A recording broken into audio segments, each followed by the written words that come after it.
Buongiorno mondo, come andiamo? Oggi 2 luglio, stamattina anche c'è un colore del cielo molto particolare, sempre nuvoloso, però poi dopo si libera.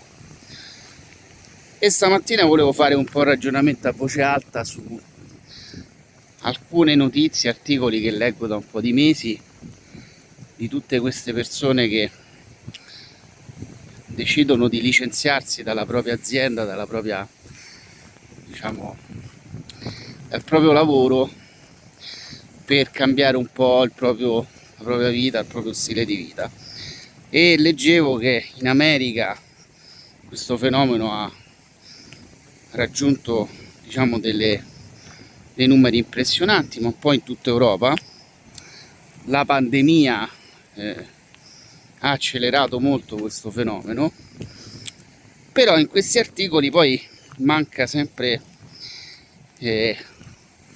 secondo me alcune vere motivazioni, cioè non è solo la parte prettamente economica quello che secondo me spinge le persone a decidere di mettersi, per poi mettere le proprie capacità, come dicono quelli bravi, le proprie skills sul mercato. Ci sono secondo me anche altri motivi. La fortuna di avere di avere il coworking, di avere queste persone che arrivano un po' da tutta Europa, iniziano anche ad arrivare spesso anche degli americani,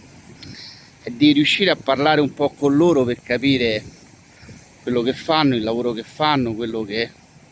è la loro specializzazione, il loro percorso. E alla fine gran parte di queste persone mi raccontano un po' com'è il loro lavoro, quello che è la loro giornata tipo. Che cosa sta succedendo? Succede che le persone, soprattutto dopo, secondo me, questa chiusura e lockdown che ha scioccato un po' tutti, iniziano a dare molto peso e molto valore al proprio tempo, quindi alla propria, tra virgolette, libertà di poter dedicare più ore a se stessi rispetto all'orario lavorativo. E mentre prima l'obiettivo era trovare un buon lavoro con un buon contratto, fare le proprie 40 ore settimanali e eventualmente fare qualche straordinario per avere più soldi, in questo momento soprattutto i ragazzi giovani che hanno delle capacità sicuramente molto superiori rispetto alle vecchie generazioni, parlano tutti più o meno 2-3 lingue e vivono col computer e con internet perché ci sono cresciuti, riescono a capire che possono lavorare in qualsiasi parte del mondo, collegati con una buona connessione internet e un computer, e possono dedicare al lavoro il tempo strettamente necessario per sopravvivere o per vivere le proprie esperienze, perché fondamentalmente anche il turismo secondo me è molto cambiato. C'è chi vive il turismo andando alla ricerca non di posti ma soprattutto di esperienze, e quindi tutta questa gente che decide di veramente fare questo cambio di vita, di lasciare magari il proprio paese, lo fa con la spinta di, più che prettamente economica, lo fa con la spinta di avere una esperienza globale di vita superiore. Preferiscono magari anche guadagnare qualcosa di meno, ma avere la possibilità di visitare posti, persone nuove, gente nuova, avere invece che le classiche 10 ore, perché 8 ore di lavoro, poi se uno è fortunato si fa come minimo 2 ore di traffico per andare a lavorare, preferiscono lavorare le giuste ore, avere, diciamo, i soldi necessari per pagare diciamo l'affitto e da mangiare e eventualmente girare un po' il mondo e mantenere comunque una certa flessibilità e libertà. E questo è un po' quello che sta succedendo con, diciamo, alcune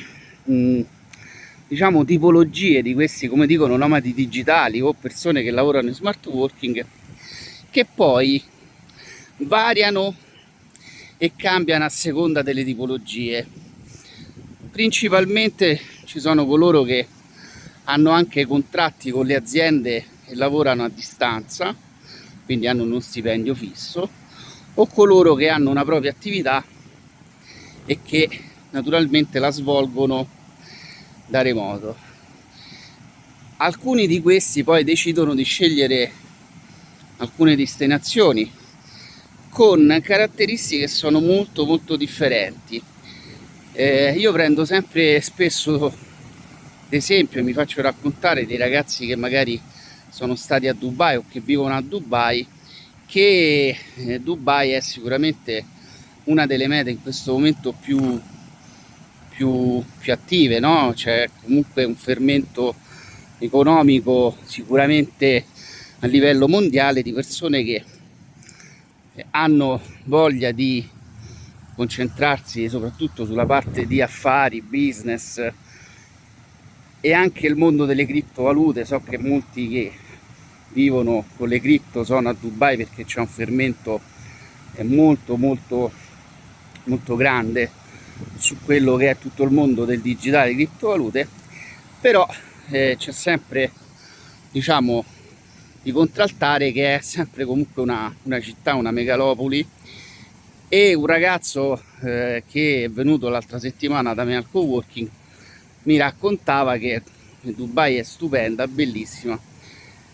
però se poi uno deve fare una passeggiata ed è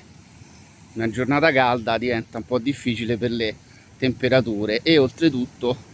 questi stradoni, se uno deve andare da una parte all'altra della città o anche solo attraversare alcune parti della città, deve prendere il taxi. Però è una scelta di determinati tipi di persone che hanno comunque voglia di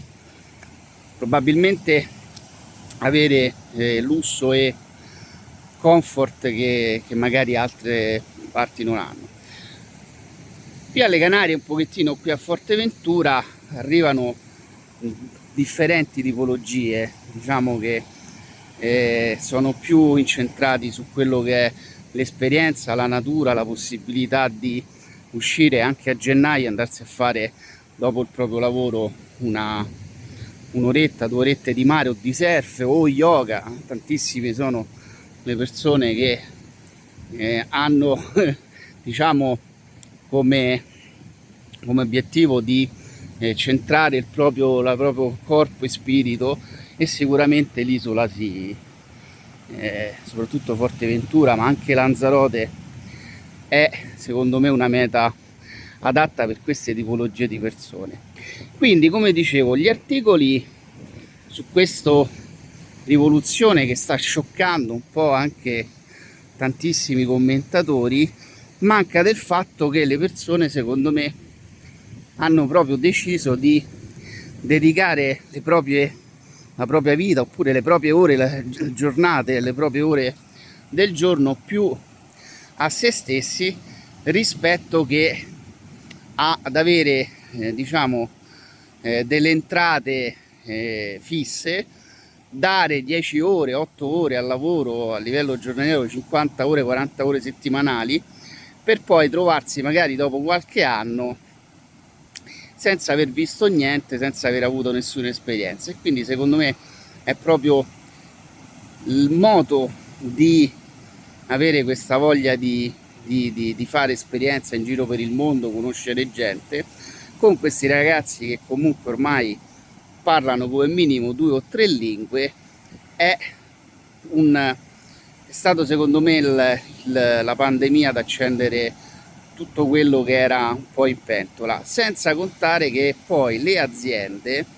hanno naturalmente dei grandi sgravi fiscali, dei risparmi più fiscali. Perché assumere una persona in determinati paesi ha un costo molto alto, mentre avere freelance che vengono pagati con la fattura e quindi pagano solo l'imposta sulle varie, diciamo, IVA nazionali, le aziende hanno comunque un grosso diciamo risparmio per quanto riguarda il lavoro soprattutto specializzato, ed hanno la possibilità anche di scegliere i propri dipendenti, che diventano più che dipendenti dei fornitori, dei partner. E quindi questa è secondo me il mondo che si sta evolvendo, e soprattutto negli ultimi 2 anni porterà dei grossissimi cambiamenti, e secondo me anche dei cambiamenti a livello generale legislativo, anche a livello europeo. Io vi saluto, vi mando un abbraccio, e sotto questo video metto un link con un pochettino di diciamo servizi, di cose per chi vuole venire qui. Ci sono praticamente offerte su voli, hotel e tutte altre cose che praticamente vi possono servire per venire qui a Forteventura anche solo per una vacanza. Io vi mando un abbraccio. Lobos stamattina con questo colore è spettacolare, veramente svegliarsi così la mattina è sempre un piacere. Vi mando un abbraccio. Stasera vado al FEM e poi vi farò un video per farvi vedere un po' che cos'è qui